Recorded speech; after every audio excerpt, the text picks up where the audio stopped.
Alors, bonjour à toutes et à tous. Luc, pas l'un des 70 disciples. Donc, je crois que c'est la 5e vidéo par rapport à Luc. D'abord, Luc explique que plusieurs de ses contemporains avaient entrepris d'exposer ce dont les témoins directs leur ont raconté. Donc, on parle des apôtres. Il semble, par l'étude du texte original grec, que plusieurs Grecs et Romains se soient intéressés aux événements en Judée en ce qui concerne Jésus-Christ. Parmi les Grecs et les Romains, plusieurs auraient tenté de reconstituer l'historicité des événements. Il y aurait donc eu plusieurs ouvrages contemporains aux événements relatés, mais peu se sont rendus jusqu'à nous.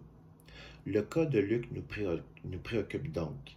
Si Luc a entrepris sa rédaction entre l'an 50 et 62 de notre ère, il est possible que déjà quelques disciples de la première heure, pas forcément des apôtres, mais des proches des apôtres et témoins directs.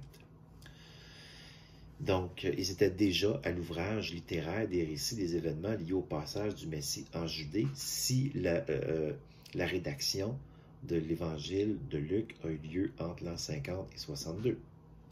Donc, à ce moment-là, c'est possible qu'il y ait des disciples qui ont entrepris de reconstituer, disons, les événements, les faits. Il est également intéressant aussi de savoir que Luc était médecin de profession, comme on l'a mentionné, sauf que j'avais oublié de vous mentionner le passage où on voit cette affirmation, donc dans Colossiens 4, verset 14, qu'il était possiblement un Syrien d'Antioche.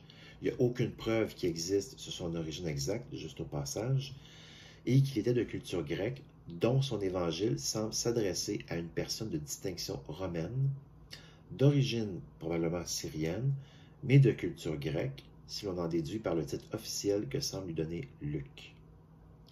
Théophile était peut-être un converti juif qui aurait mandaté Luc pour faire enquête sur ce qui s'est passé, puisque le bruit de la résurrection de Jésus avait probablement couru jusqu'à Antioche.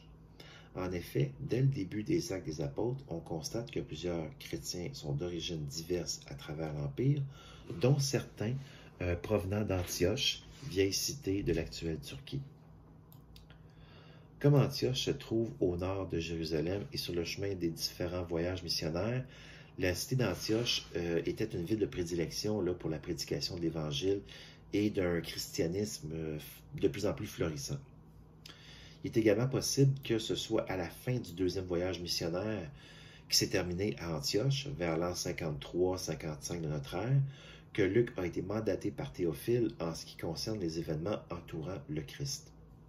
Luc devait certainement connaître Théophile, puisque, selon toute vraisemblance, Luc était d'Antioche et semblait jouer d'une certaine notoriété, probablement par ses fonctions de médecin.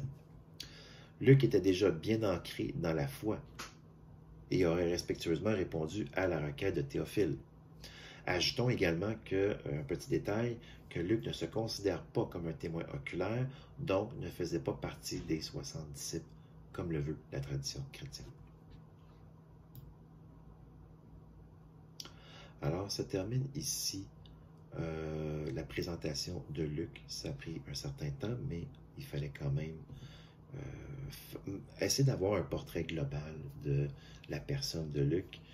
Alors, je reviens ensuite pour une datation avant et après la destruction du temple, donc les deux hypothèses, voir à quel moment il est possible que la rédaction autant de l'évangile de Luc et des Actes des Apôtres puisse avoir été rédigée.